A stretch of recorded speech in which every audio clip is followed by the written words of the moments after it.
मुझे लगता है कि आज इस देश को यही पैगाम देने की जरूरत है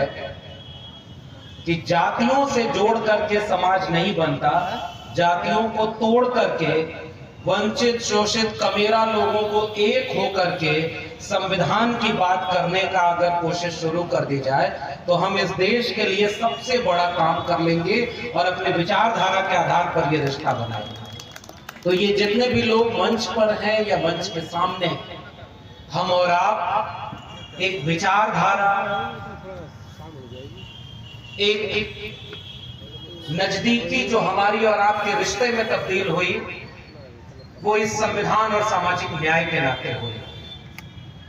पहली बार सुल्तानपुर आने का मौका मिला,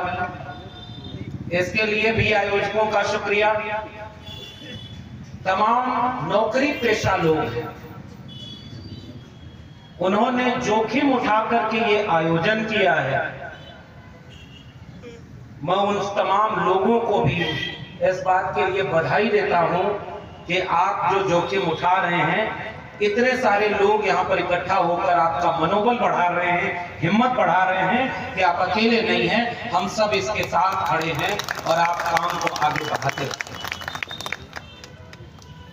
बाबा साहब डॉक्टर अंबेडकर ने अपने जीवन के आखिरी दिनों में एक निराश होकर के चिंताजनक बात कही थी कि मुझे पढ़े लिखे लोगों ने धोखा दिया। वो बहुत गंभीर बात थी,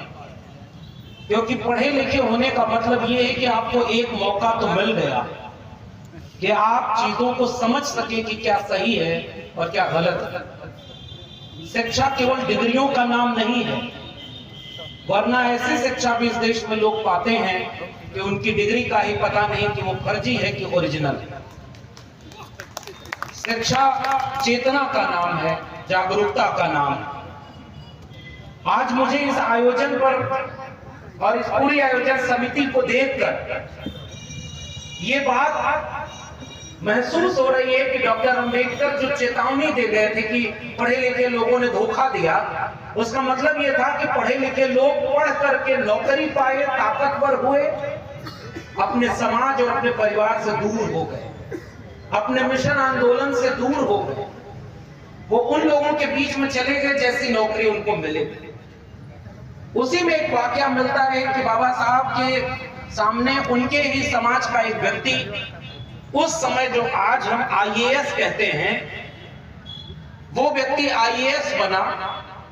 और डॉक्टर अंबेडकर के पास गया और कहा कि आपके संघर्षों का बहुत योगदान है, मैं आपके लिए कुछ करना चाहता हूं कि मैं आज इतने बड़े ओहदे पर पहुंचा।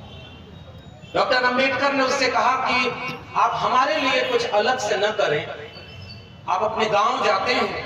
आप अपनी बस्ती में जाते हैं। उन्होंने कहा नहीं, इधर भी जाना नहीं हो पाया।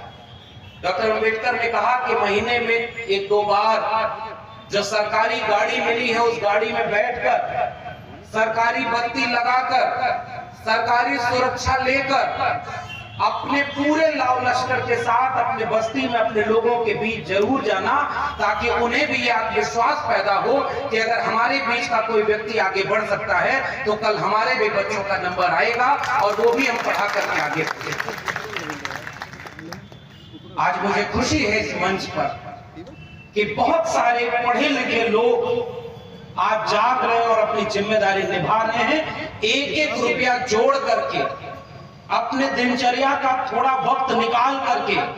सामाजिक न्याय सम्मेलन कर रहे हैं और आप सबको आमंत्रित किए हैं कि आप सब मिल करके इस विचारधारा के काम को आगे बढ़ाइए। मुझे लगता है कि आज अगर डॉक्टर अंबेडकर होते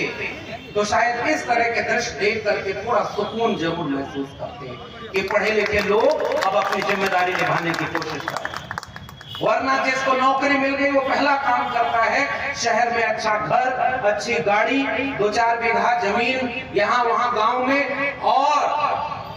वो अपने लोगों से दूरी बना लेता है, क्योंकि उसके बच्चे फिर दूसरे घरों में जो बहुत ताकतवर लोग हैं उनके बच्चों के साथ पढ़ाई करते हैं। लेकिन जो आपके समाज में पीछे छूट गया, हम गांव नहीं जाते, उनके बारे में नहीं सोचते। मैं आज भी कह रहा हूं, इन आयोजकों का इस बात के लिए शुक्रिया अदा करिए कि जब वो आयोजन कर रहे थे तो शुरू में इन्होंने दिखाया कि हमने 84 बहुजन नायकों की तस्वीरें लगाई हैं इस कार्यक्रम की दीवारों के सामने।